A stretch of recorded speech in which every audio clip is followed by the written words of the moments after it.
could say, oh, he has a lot of information for a case that, he shouldn't know about unless either A, he was there, or B, someone close to him was there or lived, and who knows. So I already looked. This guy was in jail. The music was loud, the lights were low, and for a moment, everything felt ordinary, until it didn't. In the middle of laughter, dancing, and quiet conversations, something shifted. Something almost invisible at first. A glance held too long, a movement that didn't belong, a tension nobody could quite explain. And then, without warning, it all shattered. What unfolded that night wasn't just a killing, it was the beginning of a story so tangled, so unsettling, that every single person in that room would at some point look guilty. Because behind one gunshot was a chain of secrets no one saw coming. The panic hadn't even settled before the contradictions began. Sirens cut through the night as officers from the Albuquerque Police Department rushed toward the Navajo Elks Lodge, a place that, just minutes earlier, had been filled with music, laughter, and late-night energy. Now it had turned into something unrecognizable. People were spilling out of the building, voices overlapping, some crying, others shouting, and many too shocked to even form words. Inside, the scene was worse. A man lay motionless on the floor, blood pooling beneath him, the chaos around him almost surreal. Paramedics moved fast, urgent, practiced, but there was a heaviness in the air that told a different story. Within minutes, that story became reality. The victim, 40-year-old Kenneth Ellis, was pronounced dead. And just like that, what started as a night out became a full-scale homicide investigation. But the confusion didn't come from the crime scene itself. It came from the people. Almost immediately, officers found themselves surrounded, not just by witnesses, but by individuals all claiming different roles in Kenneth's life. Some said they were family. Others insisted they were closer than anyone else there. Voices clashed, accusations slipped into conversations, and before detectives could even secure clear statements, the narrative was already fracturing. One woman stood out. She pushed her way toward officers, visibly shaken but determined to be heard. She identified herself as Kenneth's wife, legally still married, she emphasized, even if their relationship had grown complicated over time. Her name was Esperanza, and from the moment she started speaking, it was clear she had a lot to say. But what caught detectives off guard wasn't her emotion, it was her certainty. She spoke as if she already knew what had happened, describing moments, interactions, even the people involved. The problem? She hadn't been inside when the shooting occurred. That detail immediately raised eyebrows. Because in homicide investigations, confidence without presence usually means one thing: someone else is feeding the story. And that's exactly what was happening. Esperanza explained that her phone had been blowing up with calls.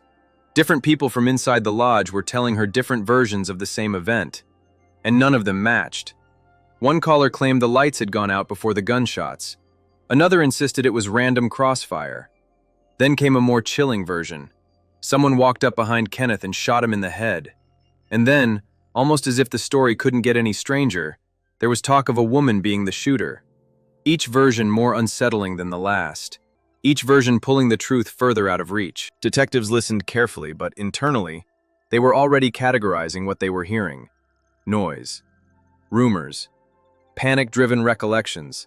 The kind of chaos that follows any violent incident in a crowded space. But even in chaos, patterns emerge, and one pattern was impossible to ignore. Names. Specific names kept surfacing in the fragments of conversation. People who had been near Kenneth, people who had interacted with him shortly before the shooting, people who, intentionally or not, were now becoming part of something much bigger. Before officers could untangle that, another key figure entered the picture: Kenneth's girlfriend. Her name was Sarah Lopez, and unlike Esperanza, she had been inside the lodge when everything happened. In fact, she had been right there, close enough to see Kenneth fall, close enough to hold him as he bled. That made her critical. She was escorted to the station, not as a suspect, at least not yet, but as someone who might finally bring clarity to a situation drowning in contradictions. At first, her demeanor was composed. Not detached, not overly emotional, just controlled. The kind of composure that investigators know can mean many things. Shock, sometimes. Other times, something else entirely. She described the night in a way that almost felt normal. They had arrived at the lodge together, around 10:45 p.m. Kenneth seemed comfortable there, she explained. He knew people. He had history with the place. It wasn't unfamiliar territory. It was somewhere he belonged. That detail mattered, because crimes like this rarely happen in isolation. They grow out of context, relationships, past interactions, unresolved tensions. And if Kenneth was surrounded by people he knew, then the circle of potential suspects wasn't random. It was personal. Sarah continued, walking detectives through the timeline. At some point, Kenneth and his uncle stepped outside to smoke. When they came back in, everything still felt normal.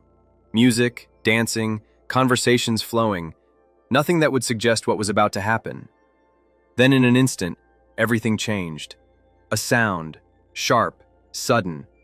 At first she described it almost casually, like something that didn't immediately register as danger. But then she saw him, Kenneth, on the floor.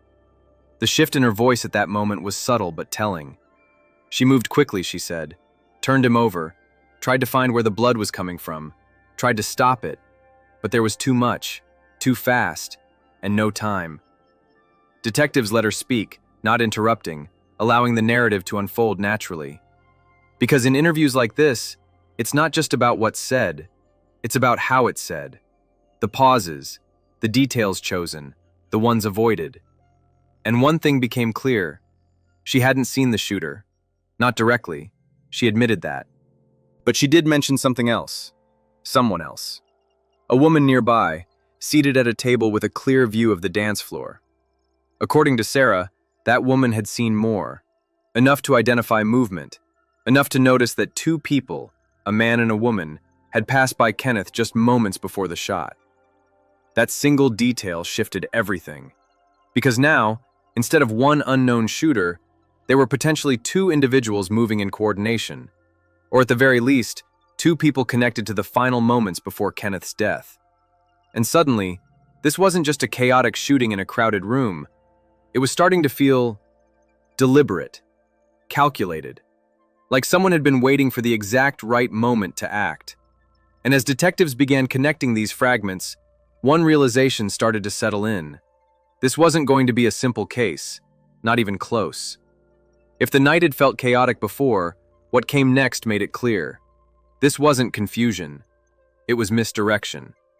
Back at the lodge, detectives began pulling surveillance footage, hoping the cameras would do what witnesses couldn't, tell a consistent story. In cases like this, human memory bends under pressure. But video? Video doesn't panic. And what they found on those recordings changed the trajectory of the entire investigation. On screen, Kenneth Ellis looked exactly as Sarah had described, relaxed, social, moving easily through the crowd. There was nothing in his body language that suggested fear, no visible argument, no confrontation building up. If anything, it looked like a normal night winding down. But then, someone else entered the frame. A man. At first, he didn't do anything unusual. He wasn't rushing, wasn't acting erratically.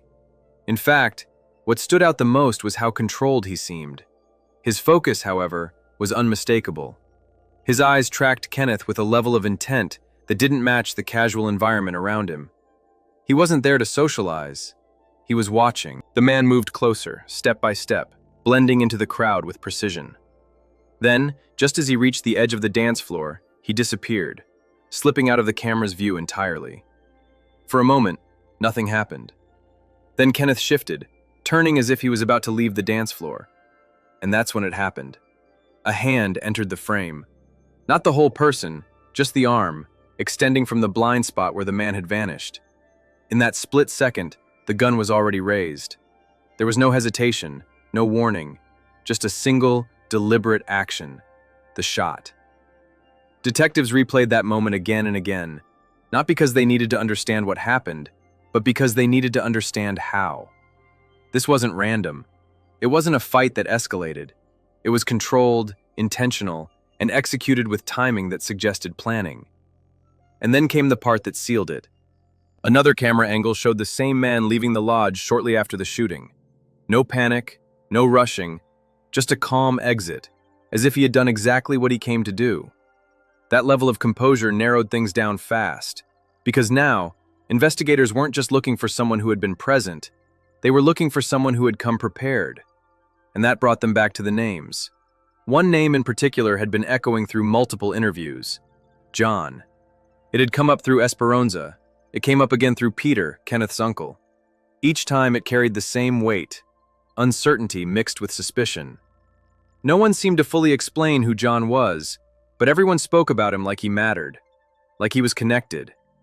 Naturally, that made him a priority. Officers pushed out alerts, trying to identify and locate anyone by that name linked to the scene. But there was a problem. John is as generic as it gets. Without a last name, without a clear description, it was like chasing a shadow. Still, the investigation didn't stall. Because while one team worked on identifying John, another focused on validating Sarah's statement about the woman who allegedly saw more than she initially admitted. Tracking her down didn't take long. She had been sitting exactly where Sarah described, positioned with a clear line of sight to the dance floor. If anyone had seen the shooter approach, it would have been her. When officers first spoke to her, though, the response was predictable. She hadn't seen anything, or at least, that's what she claimed. She described hearing a loud pop, thinking it sounded like a balloon. Then she saw people reacting, running, gathering, confusion spreading. By the time she focused on Kenneth, he was already collapsing. It was a safe statement, careful, non-committal, the kind of statement that avoids involvement. But investigators weren't convinced, because they had something she didn't know about yet: the footage. They knew exactly where she had been standing. They knew her angle. They knew what she should have been able to see. And when they pressed her again, subtly but firmly, it became clear she was holding back. Not necessarily lying, but not telling everything. And in a case like this, partial truth can be just as obstructive as a lie. While that thread remained unresolved, another witness added yet another layer to the situation. This time, it wasn't about what someone saw, it was about what they heard. A man who had been inside the lodge came forward, explaining that after the shot, people immediately started talking, throwing out names, pointing fingers, trying to make sense of what had just happened. And one name surfaced again. But this time, it wasn't John. It was Tony. That single shift created a ripple effect through the investigation. Because now there were two names floating around: John and Tony. Two potential identities tied to the same act. Two directions that could either converge or completely derail the case. Detectives had to make a call: follow the noise or follow the evidence. And right now, the evidence was pointing in one very specific direction. The man on the footage, his movements, his timing, his exit. Everything about him suggested intent, and intent always leaves a trail. So instead of getting lost in conflicting witness accounts, investigators doubled down on what they could control. They enhanced the footage, isolated frames, tracked movement patterns, compared physical features, and slowly, piece by piece, the identity of the man behind that outstretched arm began to take shape. But just as things started aligning, another revelation surfaced. One that didn't just add context to the case, it rewrote it entirely. By now, the investigation had reached a point where every new detail didn't just add clarity, it complicated everything further. Because just when detectives thought they were narrowing in on a single suspect, the story behind Kenneth Ellis began stretching far beyond that night. What initially looked like a calculated shooting inside a crowded lodge was starting to reveal something much deeper, something rooted in the past. And it came from the one place investigators often find the most uncomfortable truths: family. When officers circled back to Esperanza, they weren't just looking for confirmation anymore, they were looking for context. And this time, she gave them something they hadn't heard before: a name. Not John, not a random stranger, a specific person with history. She told detectives about a man known as Chief, someone Kenneth clearly recognized, someone whose presence, even in a public setting, had once made Kenneth uneasy enough to consider leaving entirely. That detail stood out immediately, because fear doesn't come out of nowhere, especially not in environments where someone feels comfortable. If Kenneth was willing to walk away just because this man was nearby, that meant there was history, the kind that doesn't fade with time. The name behind that nickname was Theodore Tony, and suddenly, everything began to shift. Detectives moved quickly, digging into that connection, and what they uncovered wasn't recent tension. It was a conflict that had been building for nearly a decade. Back in 2015, a case had shaken both families. Kenneth's nephew, Melvin Ellis, had been killed, and at the center of that case was someone connected to Theodore, his own son, Tony. But the real turning point wasn't just the crime. It was Kenneth. Because Kenneth hadn't stayed silent. He had stepped forward as a witness. In cases involving violence, especially within connected communities, that kind of decision carries weight. It creates lines, it builds resentment, and sometimes, it plants the seed for something that doesn't resolve, even years later. As detectives pieced this together, the motive that had been missing from the start finally began to take form. This wasn't random. This wasn't a spur-of-the-moment act. This was retaliation. And suddenly, the man on the surveillance footage wasn't just a suspect anymore. He was someone with a reason. But investigators still needed confirmation. Speculation wasn't enough, not in a case this serious. So they needed to tie the face from the footage directly to a real identity. And for that, they turned to something simple, but effective. Esperanza helped point them in the right direction, providing access to profiles connected to Theodore. Photos, videos, anything that could be cross-referenced with the surveillance footage. Frame by frame, detectives compared the images. Facial structure, build, movement patterns, and then, confirmation. The man seen approaching Kenneth, the one who disappeared from the camera seconds before the shot, matched Theodore Tony. At that moment, the case took a decisive turn, because now, they didn't just have a theory, they had a target. An arrest warrant was issued almost immediately. Units were deployed, surveillance tightened, and within hours, officers located Theodore's residence. But even as they prepared to move in, there was tension, because suspects tied to emotionally charged motives can be unpredictable. Every step had to be controlled. The approach was tactical. Officers surrounded the property, calling out commands, making their presence known before entering. It wasn't just procedure, it was precaution. Because until Theodore was in custody, the situation remained volatile. Moments passed, then movement. Theodore was taken into custody without incident. No chase, no resistance, just a quiet end to a manhunt that had been building since the moment that gun was raised on the dance floor. But if investigators thought the hardest part was over, they were wrong. Because arrests don't close cases, interrogations do. And when Theodore Tony was brought into the station, detectives expected resistance, but what they got was something else entirely. Silence. Calculated, deliberate silence. He remained calm, composed, almost detached from the gravity of the situation. When informed of the charges, open count of murder, his reaction was minimal. No outburst, no denial, just a quiet shift in posture. And then, the moment detectives had anticipated, he asked for a lawyer. Just like that, the conversation ended before it even began. No explanation, no version of events, no insight into motive. Legally, there was nothing more they could do in that room. But the investigation didn't stop, because even without his words, the evidence was stacking up. Surveillance footage, witness accounts, historical conflict, it was all aligning in one direction. Still, one question lingered. Why now? Why wait years after the original conflict? Why choose that specific night, that specific moment? The answers to those questions didn't come from Theodore.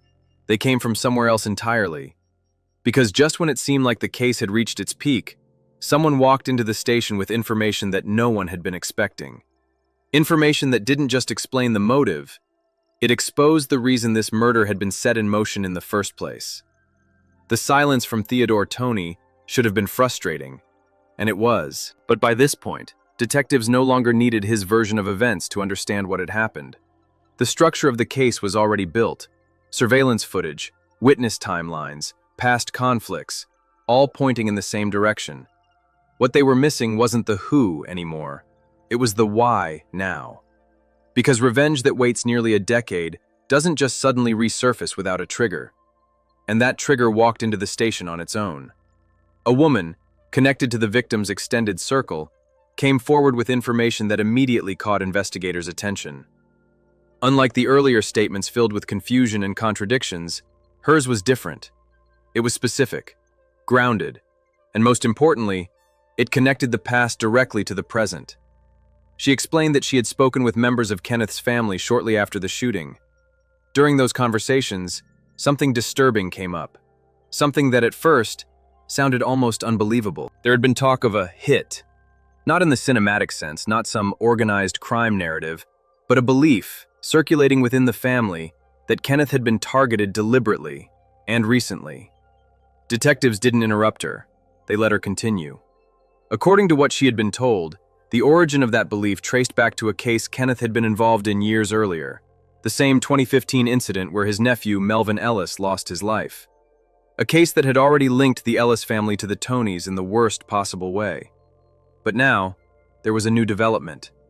The person Kenneth had testified against, connected to that earlier case, was reportedly trying to secure parole. And in the minds of some close to the situation, that created a dangerous narrative, that Kenneth's existence was a problem. Now, from a legal standpoint, that reasoning doesn't hold. A witness's past testimony doesn't simply vanish if they're no longer around. But logic doesn't always dictate human behavior, especially when resentment, pride, and years of unresolved anger are involved. What mattered wasn't whether it was legally sound. What mattered was that someone believed it. And that belief, whether accurate or not, could be enough to justify an action like this. For detectives, this was the missing piece. Not because it proved premeditation in a legal sense, but because it explained timing. It explained why a conflict that had been dormant for years suddenly erupted into violence inside a crowded lodge. It reframed everything. Now, the shooting wasn't just retaliation, it was perceived necessity. With that context in place, investigators revisited everything they had already collected. And this time, the details didn't just align, they reinforced each other. The calculated approach seen on CCTV, the lack of confrontation before the shot, the immediate exit afterward. This wasn't emotional, it was purposeful. And that distinction matters, because crimes driven by impulse leave behind chaos. Crimes driven by intention leave behind structure. And this case had structure. With all elements in place, prosecutors moved forward. Theodore Tony was formally charged with first-degree murder in connection to the killing of Kenneth Ellis. The legal process that followed wasn't quick, but it was decisive. Every piece of evidence presented in court told the same story investigators had spent weeks building. Surveillance footage placed Theodore at the scene. Witness accounts, despite their inconsistencies, supported key moments of the timeline. And the historical conflict established motive in a way that was impossible to ignore. There was no dramatic confession, no last-minute twist, just a steady, methodical presentation of facts. And in March 2025, the outcome was finalized. Theodore Tony was convicted and sentenced to life in prison, with the possibility of parole only after decades behind bars. For Kenneth's family, it wasn't closure, not entirely. Because cases like this don't end cleanly. They leave behind questions that never fully settle, questions about what could have been different, about whether the past should have stayed buried, about how a moment inside a crowded room, surrounded by people, music, and light, could turn into something so final. And maybe the most unsettling part of all is how close the truth came to being lost. In the beginning, nothing made sense. Too many voices, too many versions, too many names, John, Tony, even rumors of a woman being the shooter. At one point, almost everyone seemed capable of being responsible. But the truth wasn't in the noise, it was in the pattern. In the one person who didn't react like everyone else. In the one movement that didn't match the chaos. In the one moment that was too precise to be accidental. And that's what ultimately solved this case. Not a confession, not a single witness, but the ability to separate panic from purpose. Because sometimes, the most dangerous person in the room is the one who never looks out of control.